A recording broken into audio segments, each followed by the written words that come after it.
Story நேரம் Tamil வியூவர்ஸ்க்கு hi. நம்ம சீரிஸோட 7th எபிசோட்ல என்ன ஆக போகுது அப்படின்னு தான் இன்னைக்கு இந்த வீடியோல பார்க்க போறோம். எபிசோட் ஸ்டார்டிங்லயே ஷீச்சி வைஷா ரெண்டு பேரும் சேர்ந்து பாட்டியை பாக்குறதுக்காக அவங்க வீட்டுக்கு போறாங்க. அங்க போய் ரெண்டு பேரும் வணக்கம் போட்டு காலில் விழ பாட்டி உடனே எந்திரிச்சு நில்லுங்க, போதும் போதும் அப்படின்னு சொல்லிக்கிட்டு இருக்காங்க. அப்போ வைஷா சொல்றான், பாட்டி நான் ரொம்ப பிஸியா இருப்பேன்னு உங்களுக்கே தெரியும், அதனால கூட்டு வரதுக்கு இவ்வளவு டைம் ஆயிடுச்சு அப்படின்னு சொல்லிக்கிட்டு இருக்கான். ஷீச்சி வேற அவ கொண்டு வந்த ஷூவை கிஃப்டா கொடுக்குறா. பாட்டி உடனே அவளுக்காக 2 கிஃப்ட் வச்சிட்டு இருக்காங்க, அதை கொண்டு வந்து கொடுக்குறாங்க. நீ பிஸியா இருப்பேன்னு எனக்கு தெரியாதா என்ன, இந்த மாதிரி ஃபார்மாலிட்டி எல்லாம் வேண்டாம், இன்னைக்காவது உன் ஒய்ஃபை கூட்டு வந்தியே, நீ வேலையா இருப்பேன்னு தெரியும், நீ கிளம்பு, நான் வந்து ஷீச்சிட்ட கொஞ்சம் பேசணும் அப்படின்னு பாட்டி சொல்ல ஒரு மாதிரி பயந்துட்டே வைஷா ஷீச்சியை பாக்குறான். போயிட்டு வாங்க அப்படிங்கிற மாதிரி ஷீச்சி தலையாட்டுறா. வைஷாவும் அங்க இருந்து கிளம்பி போயிடுறான். என்னம்மா பரவாயில்லையே, நீதான் வைஷாவுக்கு நிறைய ஹெல்ப் பண்ணன்னு கேள்விப்பட்டேன், அதுவும் இல்லாம இத்தனை நாளா ஆனா மூடியே இருந்தது, இப்போ கொஞ்ச நாளே தண்ணி வந்துரும்னு சொல்றாங்க, அது எப்படிமா அப்படின்னு சொல்லிட்டு பாட்டி கேட்க, ஏன்னா நாங்க எங்க சைடு அணைய க்ளோஸ் பண்ணவே இல்ல, தாத்தா கடைசி வரைய ஒரு குற்ற உணர்ச்சியோடய அந்த அணை ஓப்பன்லயே வச்சிருந்தாரு, சோ இந்த பக்கம் வேலை முடிஞ்சது அது வந்துரும் அப்படின்னு ஷீச்சி ஆரம்பிக்க, இங்க பாருமா நீ அந்த குடும்பத்து பொண்ணுன்னு எனக்கு தெரியும், இதுக்கும் மேல அந்த குடும்பத்தை பத்தி எந்த கதையும் தேவையில்லை, பழைய கதையை நான் உங்ககிட்ட கேட்கவே விரும்பல, இப்ப இந்த குடும்பம் ஆயிட்ட, நீ என்ன டெய்லி வந்து பாக்கணும் அப்படின்லாம் எந்த அவசியமும் கிடையாது, அந்த அளவுக்கு இது ஸ்ட்ரிக்டான வீடு கிடையாது, ஆனா எனக்கு ஏதாவது ஹெல்ப் பண்ணணும் நீ நினைச்சுனா நான் டெய்லி மந்திரம் எழுதுவேன், நீயும் எனக்கு மந்திரம் எழுதி ஹெல்ப் பண்ணி தரலாம் அப்படின்னு சொல்ல, அப்படியே பண்றேன் அப்படின்னு சொல்லிட்டு ஷீச்சி அங்க இருந்து கிளம்புறா. ஷீச்சி தாச்சிக்கு ஒரு லெட்டர் போட்டிருக்கா, எல்லாம் எப்படி இருக்கீங்க, நல்லா இருக்கீங்களா, போய் செட்டில் ஆயிட்டியா, போயாக்கு போயிட்டியா, அந்த இடத்துல பாத்துக்கிறதுக்கு யாருமே இல்ல, உன்னால முடிஞ்சா பாத்துக்கோ உன் ஹஸ்பண்ட் கிட்ட சொல்லி, ஆனா அதுக்காக நீங்க கஷ்டப்பட தேவையில்லை, முடிஞ்ச அளவுக்கு முயற்சி பண்ணுங்க அப்படின்னு ஷீச்சி எழுதியிருக்கா. இங்க வைஷா வேணா நல்லதா பாத்துக்கிறாரு, என்ன பத்தி கவலைப்பட வேண்டாம் அப்படின்னு. இத படிச்சுட்டு தாச்சி கொஞ்சம் நிம்மதியா இருந்துட்டு இருக்கா.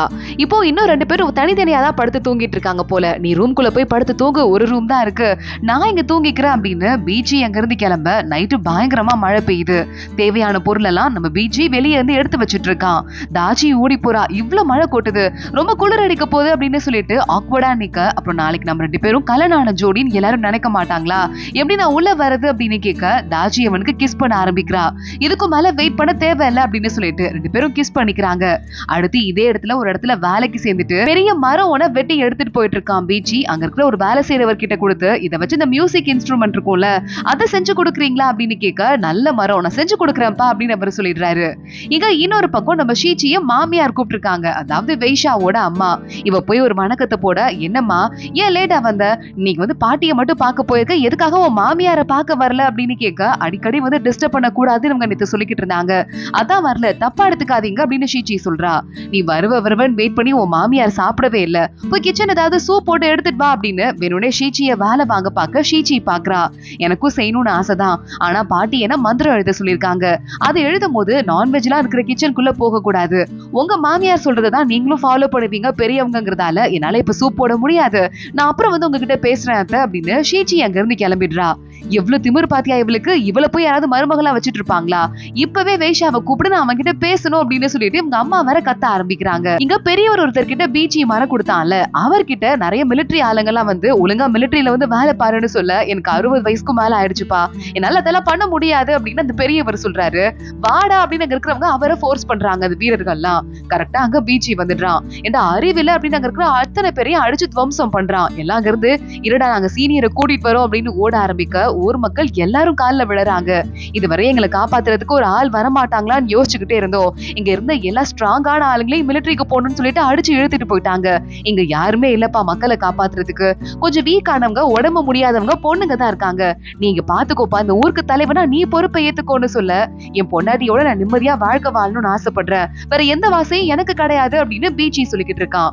நீ பெரிய ஆளை எதிர்த்துட்டு இருக்கப்பா, கண்டிப்பா அவரோட நிம்மதியா வாழ விட மாட்டான், நீ தலைவன் ஆயிட்ட அப்படின்னா நாங்க உன்னை பாத்துக்கிறோம்னு சொல்ல, எனக்கு அந்த அளவுக்குலாம் லீடர்ஷிப்ல நாலேஜ் கிடையாது அப்படின்னு பீச்சி சொல்லிக்கிட்டு இருக்கான். அங்க இருக்கிற சில பேர் நாங்க படிச்சவங்க நிறைய பேர் இருக்கோம், உங்களுக்கு அசிஸ்டண்டா இருந்து ஹெல்ப் பண்றோம், ஆனா எங்களுக்கு ஒரு ஸ்ட்ராங்கான தலைவன் வேணும்னு சொல்ல, பீச்சி நேரா தாச்சி கிட்ட போய் இந்த விஷயத்த சொல்றான். லீசு அடுத்து ரொம்ப மோசமான தளபதிங்க இங்க வரப்போறவன், இங்க நீங்க இருக்க கூடாது, நம்ம 2 பேரும் நிம்மதியா இருக்க முடியாது, வாங்க கிளம்பலாம் பேக் பண்ணலாம்னு சொல்ல, நம்ம இங்க இருக்கணும், இங்க இருந்து எனக்குன்னு ஒரு பதவி பொறுப்பு வந்தாதான் என்னால ஒண்ணு காப்பாத்த முடியும், அதனால தாச்சி நான் சொல்றது கேளு, இந்த பொறுப்பை நான் ஏத்துக்கலான் இருக்கேன், இது ஜஸ்ட் வந்துட்டு என்ன பாத்துக்கிறதுக்கோ இல்ல ஊர் மக்களை பாத்துக்கிறதுக்கோ இல்ல, உன்னை என்னால அப்பதான் நல்லா பாத்துக்க முடியும். அது மட்டும் இல்லாம உன்னையும் என்னையும் வாழ வச்ச ஷீச்சிக்கு நான் ப்ராமிஸ் பண்ணிட்டு வந்திருக்கேன். அதுக்காகவும் அந்த பொறுப்பை எடுத்துக்கிட்டு தான் ஆகணும்னு சொல்ல தாச்சி அமைதியா பாக்குறா. தாச்சி பீச்சி 2 பேரும் வீட்டை விட்டு வெளியே வந்து எட்டி பார்த்தா ஊர் மக்கள் எல்லாரும் அங்க வரிசையா நின்னுட்டு தளபதி தளபதி அப்படின்னு சொல்லிட்டு பீச்சியை பார்த்து கத்த ஆரம்பிக்கிறாங்க. தாச்சிக்கு கொஞ்சம் நர்வஸா இருந்தாலும் கரெக்ட் தான் அப்படின்னு தோணுது. இங்க ஒரு வழியா வந்துடுறான் நம்ம வைஷாவ அம்மாவை பாக்குறதுக்கு. உனக்காக ஷூ பண்ணிருக்கேன், இது போட்டு பாருடா அப்படின்னு அவங்க அம்மா கொடுக்குறாங்க. போடுறான். பத்தவே இல்ல சுத்தமா வைஷாவுக்கு. போட்டு நடக்கவே முடியாம ஒரு வழியா மூக்கி மூக்கி நடந்து போயிட்டு என்னமா பிரச்சனை அப்படின்னு கேட்க, இந்த ஷீச்சிக்கு எவ்வளவு திமிரு இருக்கும்டா, நானும் அவளை இப்படி எதிரி போனா இருந்தாலும் பரவாயில்லன்னு பார்த்து பார்த்து கவனிச்சுக்கிட்டா, அப்பயும் என்கிட்ட ஓவரா சீன் போட்டுட்டு இருக்கா, என் பக்கத்துல இருக்கவே மாட்டேங்கிறா, நீயும் போர்னு எங்கேயாவது போயிடுற, எனக்கும் யாராவது கூட இருந்தா நல்லா தானே இருக்கும், அதனால சூயா இருக்கால, அதான் உன் மாமா பொண்ணு, அவளை துணை மனைவியா ஏத்துக்கோ, அவ வீட்டுல பெரிய பொண்ணுதான், துணை மனைவி ஆகிற அளவுக்கு அவ கேவலமானவ கிடையாது, ஆனா என்ன பண்றது, வேற வழி இல்ல, துணை மனைவியாவது ஏத்துக்கலாம்லன்னு சொல்ல, யோசிச்சுட்டு சொல்றமா அப்படின்னு வைஷா அங்கிருந்து கிளம்பிடுறான். நேரா அவனோட ஸ்டடிக்கு போறான். அந்த இடத்துலதான் ஷீச்சி உட்காந்து மந்திரம் எல்லாம் எழுதிட்டு இருக்கா. ஒரு பாக்ஸ நகர்த்தி வைக்கிறா. அது தொடக்கூடாது அப்படின்னு வைஷாவ சொல்றான். தொடல நகர்த்தி தான் வச்சு அப்படின்னு ஷீச்சி சொல்லிக்கிட்டு இருக்கா. அந்த பாக்ஸ் எடுத்துட்டு கால்ல அந்த ஷூ போட்டிருக்கதால வலி தாங்க முடியாம நொண்டி நொண்டி நடந்து போய் வைஷா உட்கார, இது என்ன புது ஷூவா அப்படின்னு ஷீச்சி கேக்குறா. ஆமா அம்மாவே செஞ்சு கொடுத்தாங்கன்னு சொல்ல, நான் உங்களுக்கு ஷூ பண்ணிருக்கேன் அப்படின்னு சொல்லிட்டு அவ பண்ண ஷூ எடுத்து கொடுக்குறா. இத போட்டு பாக்குறான் வைஷா. கரெக்டா இருக்கு, ரொம்ப கரெக்டா இருக்கு அப்படின்னு வைஷா தேங்க்ஸ் சொல்லிக்கிட்டு இருக்க. இந்த உங்க அம்மா கொடுத்த ஷூவை என்கிட்ட கொடுங்க, நான் ட்ரை பண்ணி சரி பண்ணி பாக்குறேன் அப்படின்னு கொஞ்சம் காஃபி ஊத்தி கொடுக்குறா. வைஷா குடிக்கிறான். ரொம்ப பொறுப்பான போனாதான் இருக்கு அப்படின்னு வைஷா சொல்ல, இல்ல நான் உங்க ஒய்ஃபா வந்துட்டேன், அப்ப இதெல்லாம் செஞ்சுதானே ஆகணும் அப்படின்னு ஷீச்சி சொல்லிக்கிட்டு இருக்கா. அப்புறம் இதுக்கு அம்மா உன சூப்பு போட்டு கொடுக்க சொன்னதுக்கு ஓடி வந்திருக்க அப்படின்னு கேட்க, இல்ல ஓடி வரணுங்கிறது என்னோட இன்டென்ஷன் கிடையாது, ஆனா சின்ன வயசுல இருந்தே நானு எத்தனையோ தடவை எங்க வீட்டுல ஃபோர்ஸ் பண்ணி கூட சமையலே கத்துக்கல, எப்படி சமைக்கிறதுன்னு எனக்கு சுத்தமா தெரியாது, அத டைரக்டா சொன்னா ஏற்கனவே உங்க அம்மாக்கு என்ன பிடிக்காது, அதான் ஏதாவது சொல்லி சமாளிக்கலாமே இப்படி சொல்லி சமாளிச்சுட்டு வந்துட்டேன், ஏற்கனவே 3 நாள் என்ன பணியில வெயிட் பண்ண வச்சவங்க தானே அப்படின்னு நம்ம வேகமா பாவமா ஷீச்சி சொல்லிக்கிட்டு இருக்க. இதெல்லாம் நல்லா ஞாபகம் வச்சுக்கோ அப்படின்னு வைஷா சொல்லிக்கிட்டு இருக்கான். இதை டைரக்டா நீ அவங்க கிட்ட சொல்லிருக்கலாம், சரி பரவாயில்ல, அவங்க கேரக்டர் உனக்கு தெரிஞ்சிருச்சு இல்ல, அதனால என்கிட்ட ஒரு வேலை கொடுத்திருக்காங்க, அந்த பொறுப்பு உன்கிட்ட கொடுக்குறேன், என்ன சூயாவை 2ஆவதா கல்யாணம் பண்ணிக்க சொல்லிருக்காங்க, துணை மனைவியா அவளை வர சொல்லிருக்காங்கன்னு சொல்ல, இது உங்க சார்பா தடுத்து நிறுத்தணுமா அப்படின்னு ஷீச்சி ஆர்வமா கேக்குறா. இல்ல உன் தலைமையில இருந்து கல்யாணத்தை பண்ணி வை அப்படின்னு வைஷா சொல்ல, ஷீச்சிக்கு பயங்கரமா ஷாக் ஆயிடுது. ஆயமா கேட்டுட்டு இருக்காங்க, உன்னை தவிர வேற யாரையும் கல்யாணம் பண்ணிக்க மாட்டேன்னு தானே அவங்க சொந்தக்காரங்க கிட்ட எல்லாம் சொன்னாருன்னு கேட்க, இது என்ன ஒரிஜினல் கல்யாணமா, அவர் சொன்ன வார்த்தையை காப்பாத்துறதுக்கு நாங்களே சும்மா ஜோடி மாதிரி தானே சும்மா ஒன்னா ஊட்டிட்டு இருக்கோம், அது மட்டும் இல்லாம உங்க சொந்தக்காரங்க கிட்ட இருந்து தப்பிக்கிறதுக்கு அவங்க வாய் அடைக்கிறதுக்கு அப்படி சொல்லியிருக்காரு, இப்ப பாருங்க எல்லாம் எவ்வளவு வேஸ்ட் ஆயிடுச்சுன்னு. ஆனா அதை விடக்கூடாது, அந்த சூயா பொண்ண என் மாமியாருக்கு ரொம்ப பிடிச்சிருக்கு, அவ எங்க ஒய்ஃபா வந்துட்டானா அப்புறம் எல்லாரும் என்ன கண்ட்ரோல் பண்ண ஆரம்பிப்பாங்க, மாமியார் என்ன கண்ட்ரோல் பண்ண ட்ரை பண்றாங்கல்ல, அவங்கள விட பெரிய ஆள் யாரு, அங்க நான் போறேன் அப்படின்னு ஷீச்சி பிளான் பண்ணிட்டு ஒரு 4-5 பேப்பர் எடுத்துட்டு, பாட்டி எனக்கு சில டவுட் எல்லாம் இருக்குன்னு வைஷாவோட பாட்டி கிட்ட போயிடுறா. அந்த பாட்டிக்கு இவன் மேல ஒரு இன்ட்ரெஸ்டே கிடையாது, அதுவும் ஏதோ காரியமா தான் வந்திருக்கான்னு அவளுக்கு நல்லாவே தெரியுது. சரிமா கிளம்பு, ஏதோ உன்னை பார்த்து நீயே பண்ணிக்கோ அப்படின்னு அனுப்புறாங்க. இல்ல இதுல எந்த ஹேண்ட் ரைட்டிங் நல்லா இருக்குன்னு சொன்னீங்கன்னா, என் ஹஸ்பண்டுக்கு 2ஆவது கல்யாணம் பண்ணி வைக்கணும், துணை மனைவிக்கு பத்திரிகை எழுதணும், இதை நான் எழுதுறதுக்கு ஹெல்ப் பண்ணணும்ல அப்படின்னு சொல்லிட்டு வேணும்னே இந்த விஷயத்தை போட்டு பார்க்க, இனிமே அது உன் சம்பந்தப்பட்ட விஷயம் இல்ல, ஏன் சம்பந்தப்பட்ட விஷயம், நான் பாத்துக்கிறேன் அப்படின்னு பாட்டி சொல்லிடுறாங்க. இந்த சூயா வைஷாவோட அம்மாக்கு ரொம்ப வேண்டிய ஆளுங்கிறதால இந்த பொண்ணு மருமகளா வரதுல பாட்டிக்கு இஷ்டம் இல்ல. அடுத்த நாளே பாட்டி இந்த சூயாக்கு தேவையான சீதன பொருள் எல்லாம் லிஸ்ட் எடுத்துட்டு போயிட்டு, இந்த பொண்ணுங்க கல்யாணம் பண்ணிக்க வேண்டாம், நல்ல ஒரு மாப்பிள்ளையா பார்த்து நானே கல்யாணம் பண்ணி வைக்கிறேன், இது சீதன பொருளை நானே கொடுக்குறேன், இதை எடுத்துட்டு இந்த பொண்ணை வைஷாவை விட்டுற சொல்லு அப்படின்னு சொல்ல, இது என்ன பண்றதுன்னே வைஷாவோட அம்மாக்கு தெரியல. நல்ல ஷீச்சிய மனசுக்குள்ள திட்ட ஆரம்பிக்கிறாங்க. வைஷா வீட்டுக்கு வரா, ஷீச்சியை பாக்குறான். வந்துட்டீங்களா அப்படின்னு அவ கேட்டுட்டு இருக்கா. இங்க பாரு, நீ தானே என்னையும் அம்மாவையும் தாண்டி பாட்டி கிட்ட போய் இந்த விஷயத்த போட்டு கொடுத்தது அப்படின்னு வைஷா கேட்க, பாட்டிக்கு தெரியாம விஷயத்தை தடுக்கிற பொறுப்பு என் கையில இல்ல, பாட்டி என்ன முடிவு எடுக்கிறாங்களோ அதுதானே முடிவு அப்படின்னு ஒண்ணுமே தெரியாத மாதிரி ஷீச்சி சொல்லிக்கிட்டு இருக்கா. அதுவும் கரெக்ட் தான், சரி ஓகே, ஆனா இது பாட்டி சொன்ன முடிவை தான் நான் கேட்கணும்னே தவிர உனக்கும் இதுக்கும் எந்த சம்மந்தமும் கிடையாதுன்னு வைஷா சொல்லிட்டு, என்ன மேடம் சோகமா இருக்க மாதிரி இருக்கு அப்படின்னு கேக்குறான். இல்ல அப்படிலாம் இல்ல, உங்க சந்தோஷம் தான் என் சந்தோஷம், நீங்க எது கேட்டாலும் நான் செய்வேன்னு சொல்ல, இங்க இருக்கிற எதையும் தொடல தானே அப்படின்னு வைஷா கேக்குறான். நீங்க என் மேல இவ்வளவு டவுட் இருந்ததுன்னா நான் என்னோட ரூம்ல இருந்தே எழுதிக்கிறேன், இங்க வரல அப்படின்னு சொல்ல, சும்மா கேட்டேன், அது ஒரு தப்பா அப்படின்னு வைஷா கேட்டுட்டு இருக்கான். ஷீச்சி அங்க இருந்து கிளம்ப ஆரம்பிக்கிறா. அடுத்து ஒரு 2 நிமிஷத்திலேயே மறுபடியும் சத்தம் கேக்குது. நான் உனக்கு குறை சொல்லல, டவுட் தான் கேட்டேன்னு சொன்னேன்ல அப்படின்னு, நீ எப்ப வேணா அந்த ரூம்குள்ள வரலாம், உனக்கு ஃபுல் பெர்மிஷன் கொடுக்குறேன் அப்படின்னு வைஷாவ் சொல்லிக்கிட்டு இருக்க. என்ன மேல இவ்வளவு நம்பிக்கை வச்சதுக்கு தேங்க்ஸ் மாமா அப்படின்னு குரல் கேக்குது. வைஷாவ் திரும்பி பாக்குறான். சூயா தான் வந்துட்டு இருக்கா. இந்த நைட்டு நேரத்துல என்ன பார்க்க நீ வரக்கூடாது, கல்யாணம் ஆகாத பொண்ணு வந்தா என்ன நினைப்பாங்க அப்படின்னு வைஷாவ் கேட்க, உங்களுக்கும் எனக்கும் தான் கல்யாணம் ஆகிறதா இருந்தது, இந்த ஷீச்சி தான் கெடுத்துட்டா அப்படின்னு சொல்ல, இது பாட்டியோட டிசிஷன், உன்னோடது கிடையாது, என்னோடது கிடையாது, ஷீச்சியோடதும் கிடையாது. இங்க நீ கூட தனியா இருக்காம இப்பவே இங்க இருந்து வெளியே போ, பசிக்கல சாப்பாடையும் கொண்டு போ அப்படின்னு சூயாவை அங்க இருந்து வெளியே அமிச்சிடுறான். அமிச்சிட்டு கதவையும் க்ளோஸ் பண்ணிடுறான். என் பெர்மிஷன் இல்லாம இனிமே நீ உள்ள வரக்கூடாது அப்படின்னு. இங்க இன்னொரு பக்கம் இந்த தளபதி லீசுக்கு அப்புறமா ஷூட்டை அப்படின்னு சொல்லிட்டு ஒரு தளபதி சண்டைக்கு வரான்னு சொல்லியிருந்தாங்கல்ல, அவன் படையோட சண்டைக்கு வந்துட்டு இருக்கான். நீ தான் ஒரு ஆளாடா, உன் கூட இருக்கிறவங்க எல்லாம் ஒரு ஆள்னு சண்டைக்கு வந்திருக்கியா அப்படின்னு ஷூட்டை சண்டைக்கு போக, அங்க பீச்சி போயிட்டு ஷூட்டைய ஒரு செகண்ட்ல அடிச்சு நவுத்திடுறான். அங்க இருக்கிற அத்தனை பேரும் பயந்து போயிடுறாங்க. தளபதியவே ஒரு ஆள் இல்ல அடிச்சு நவுத்திட்டானே அப்படின்னு சொல்லிட்டு அவன் டீமே அங்க இருந்து கிளம்பி ஓட ஆரம்பிக்குது. அதுவும் இல்லாம பயங்கரமா சண்டை போட்டு கூட வச்சிட்டு இருக்க மக்களையும் செம்மையா யூஸ் பண்றான் அப்படிங்கறதால இவனை பார்த்து எல்லாரும் அங்க இருக்கிறவங்க தெரிச்சு ஓட ஆரம்பிக்கிறாங்க. பீச்சிய பார்த்து தாச்சி ஒரு லெட்டர் எழுதுறா. இதனால என் புருஷனுக்கு நிறைய ஆபத்து வந்துகிட்டே இருக்கு, இந்த பக்கம் நாங்க பாத்துக்கிறோம், ஆனா என் மேல இருக்க கோவத்தெல்லாம் மறந்துட்டு கொஞ்சம் படைகள் அனுப்பி என் புருஷனுக்கு ஹெல்ப் பண்ணுங்க அப்படின்னு அவங்க அப்பாக்கும் சித்தப்பாக்கும் எழுதியிருக்கா. அவ இத பார்த்துட்டு வேலைக்காரனோட ஓடி போனது மட்டும் கிடையாம இந்த மாதிரி வர நம்ம கிட்ட ரெக்கமெண்ட் பண்ணி கேள்வி கேட்கிறாளா. இந்த நேரத்துல நம்ம ஆள் அனுப்புனா, ஏற்கனவே அங்க வைஷாவ் அவரோட ஆளுங்களை அனுப்பிச்சிருக்காரு பணிக்கு, நம்ம ஆளுங்களை அனுப்புனா சண்டைக்கு அனுப்புறோம் நம்மள தப்பா நினைச்சுக்க மாட்டாரா, அது பண்ணக்கூடாதுன்னு சொல்ல அங்க ஷீச்சியோட தம்பி பாக்குறான். அப்பா தைரியமா முடிவெடுக்க வேண்டிய நேரம், எத்தனை நேரம் தான் பயந்துட்டே இருக்க முடியும்னு கேட்க, உனக்கு ஒன்றும் தெரியாது, நீ சின்ன பையன் உட்காரு அப்படின்னு சொல்லிட்டு, அதனால வந்து படைகள்லாம் கொடுக்க முடியாது, வேற ஏதாவது ஹெல்ப் வேணும்னா கேளுங்க அப்படின்னு பதில் லெட்டர் போடுங்கன்னு சொல்லிடுறாங்க. ஷீச்சி வரா. எப்பவுமே பொக்கிஷ மாதிரி வைஷா ஒரு பாக்ஸ மறைச்சு மறைச்சு வச்சிட்டு இருக்கான்ல, அந்த பாக்ஸ பாக்குறா. எடுக்கலாமான்னு யோசிக்கிறா. மறுபடியும் அங்க இருந்து கிளம்பி அவ வேலையை பார்க்க போயிடுறா. கொஞ்ச நேரத்துல வைஷா உங்களை உடனே கூப்பிடுறாரு அப்படின்னு சொல்ல ஷீச்சி அங்க போறா. என்ன ஆச்சுங்க அப்படின்னு சொல்லிட்டு இப்ப கேட்டுட்டு இருக்க. இந்த பாக்ஸை நான் உடனே ஓபன் பண்ண கூடாதுன்னு சொன்னேன், இது ஒரு லாக் பாக்ஸ், நார்மலா ஓபன் பண்ண முடியாது, புதிர் மாதிரி தான் ஓபன் பண்ண முடியும், இதை ஓபன் பண்ணாம இடிச்சு திறந்திருக்க ட்ரை பண்ணிருக்க, அதனால இந்த பாக்ஸ் சைட்ல எல்லாம் உடைஞ்சிருக்கு அப்படின்னு கேட்க, ஷீச்சி பாக்குறா. அதை திறக்கணும்னு நான் நினைச்சேன், உண்மைதான், ஆனா அதை நான் உடைச்செல்லாம் பாக்கல, நீங்க எடுக்க கூடாதுன்னு சொன்னதும் நான் அதை அங்கேயே வச்சுட்டேன், அப்புறம் நான் அதை தொடவே இல்லை அப்படின்னு சொல்லிட்டு இருக்க.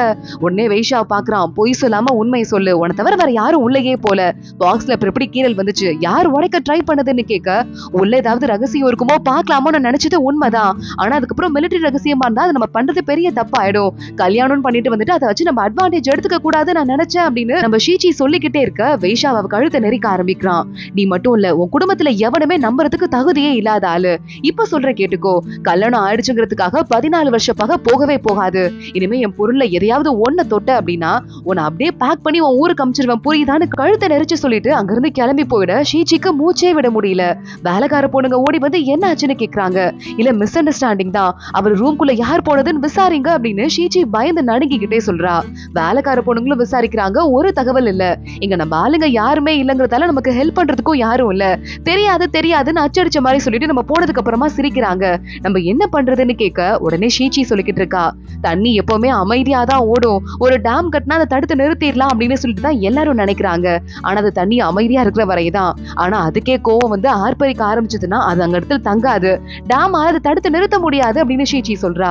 நம்ம ஊருக்கே கிளம்பி போறோமா, வாங்க போலாம் அப்படின்னு ஆயமா அங்க இருந்து கிளம்ப ஷீச்சி சொல்லிக்கிட்டு இருக்கா. அது கிடையாது, நம்ம ஒரு போர்ல ஜெயிக்கணும்னா தலைவனை தோக்கடிக்கணும், இந்த இடத்துல தலைவன் வந்து வேற யார் நமக்கு ஹெல்ப் பண்ணுவா, என் மாமியாரும் என் சைடு கிடையாது, பாட்டியும் என் சைடு கிடையாது, இப்போ நம்ம கிட்ட இருக்க ஒரே ஒரு துருப்பு சீட்டு வைஷாவு மட்டும்தான், அவனை என் வழிக்கு கொண்டு வராட்டி எப்போதுமே நான் அவருக்கு அடிமையா தான் அந்த இடத்துல இருந்துட்டே இருக்கணும், என்னை காப்பாத்து வரான்னு பயந்து பயந்து இது சரிப்பட்டு வராது அப்படின்னு ஷீச்சி சொல்லிக்கிட்டு இருக்கா.